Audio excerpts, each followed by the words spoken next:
Hey there, this is Shim. How you guys doing? Hope you guys doing good. Hope you guys doing great. Today we're going to talk about the first meditation technique, watching the gap between two breaths.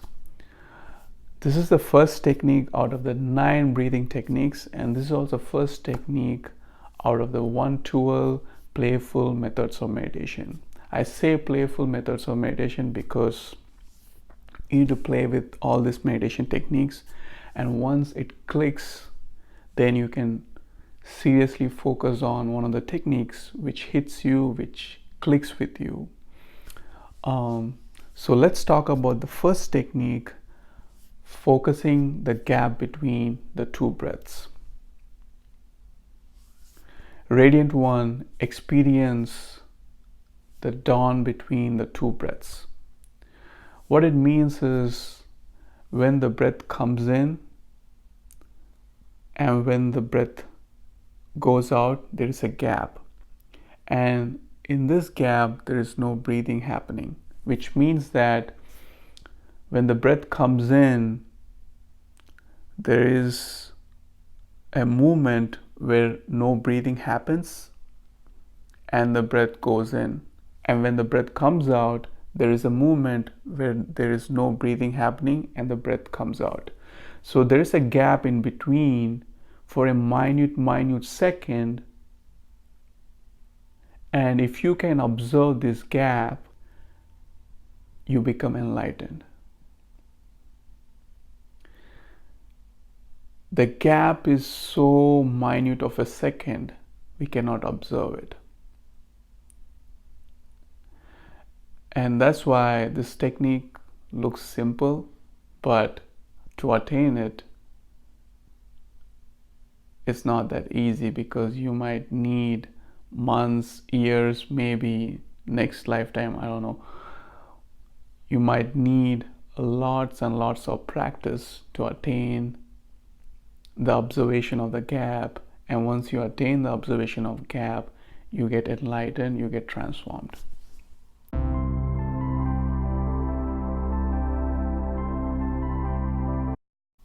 Now, to understand this more, so once there is this gap happening, there is no breathing, and once there is no breathing, it's a dead state. Once you're breathing, then you are alive. Once there is no breathing, you are in a dead state. You're still, but you are in a dead state for a minute second. And when you're in a dead state, you are out of the world.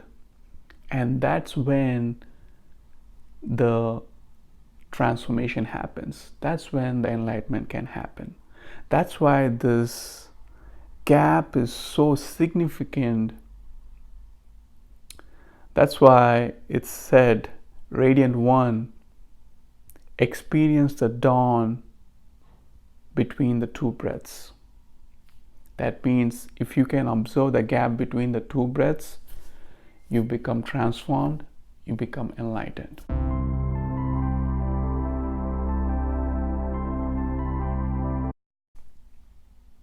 Now let's talk about consciousness and the breath.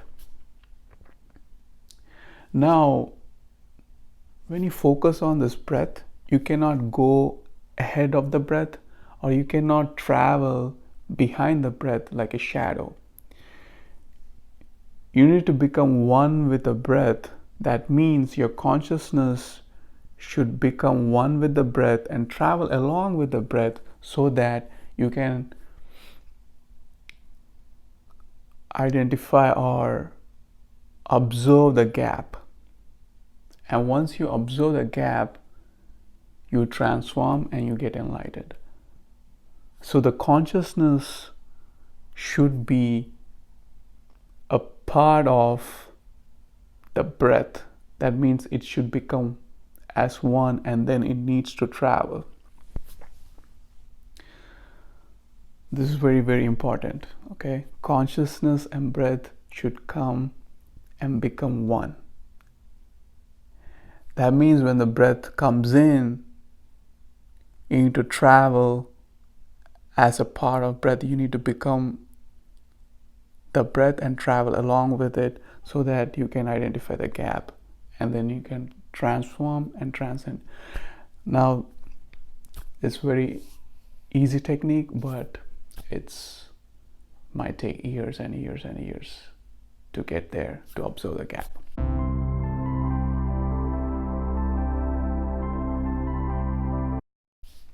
Now let's talk about this being a Buddhist technique and why Buddha did not mention the gap.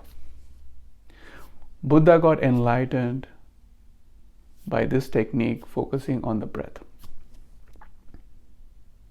Now, Buddha told to focus on the breath, but he never mentioned about the gap between the breath. Now, the reason being he did not mention the gap between breath is very significant, because once the seeker seeks the gap, there is always a chance of not being in the moment. That means if the seeker is seeking this gap, he might not be in the flow with the breath, because he is seeking this gap and the gap is always in the future. And he loses the present moment.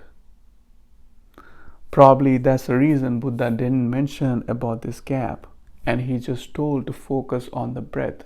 And as you master focusing on the breath, then a day will come where you will observe the gap and you transform and you get enlightened.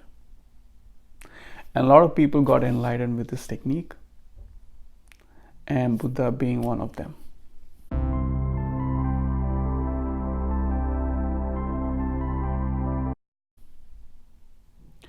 Now let's talk about the truth and the mind. This is very important. Truth is always in the present. It's always in the here and now. And mind is always in the past or in the future. The mind cannot understand the present moment. It's always about attaining something. So for the mind to be in the present moment becomes a nonsense. So the mind always tries to attain something in the future, or it always tries to think about something which is in the past. And the truth is always in the present moment, where the transformation happens. And the mind is always in the past or the future.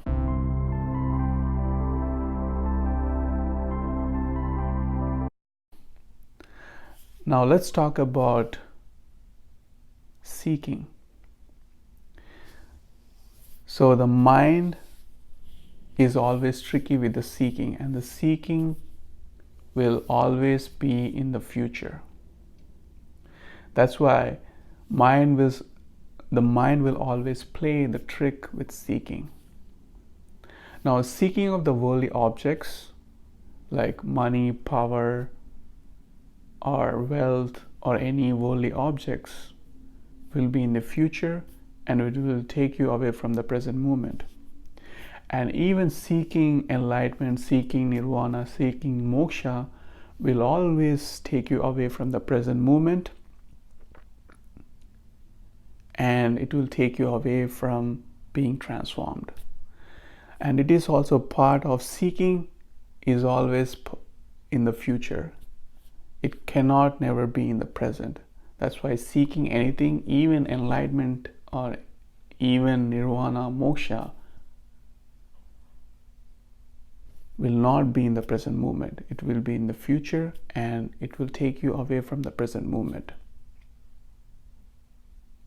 So this is very significant to understand, that seeking will always be in the future. Any kind of seeking.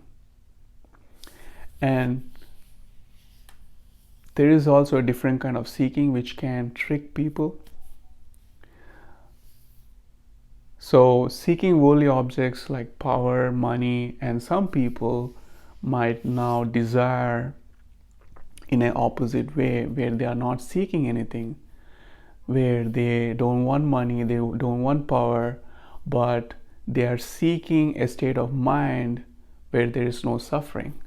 But that's still seeking no suffering, which will take you away from the present moment and which will take you away from being transformed. So seeking is very dangerous.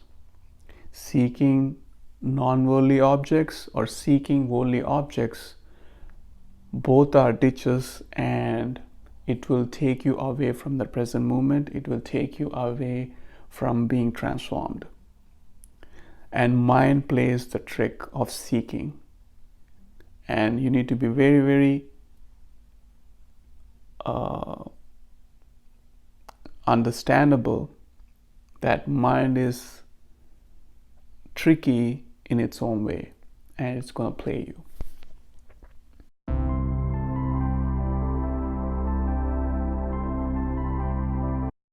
Now let's talk about breathing. And breathing is the most important topic in this whole conversation. Now let's talk about a little bit about breathing.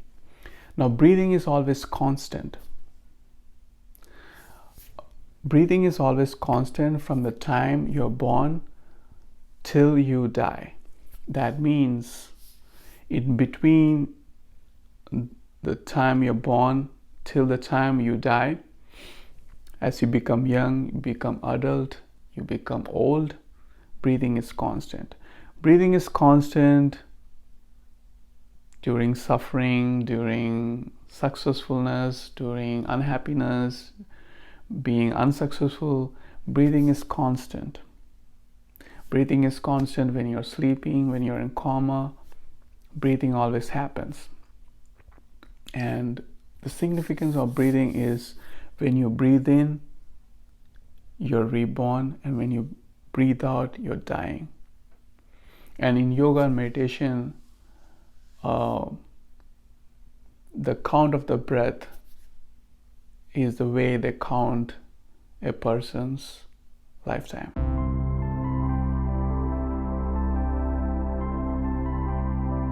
Let's talk about the bridge between body and the universe, the bridge between you and the universe. Now, everybody knows the breath flows into the universe and it flows into our body. But there is this other point where the breath actually flows to you. And when you can figure this other point of flowing from body towards you, when you can observe yourself, then you transcend, you transform, and you become enlightened. So the bridge between body and universe is known, but the bridge between body and yourself is difficult to observe. And once you observe the other point, you transform yourself and you become enlightened.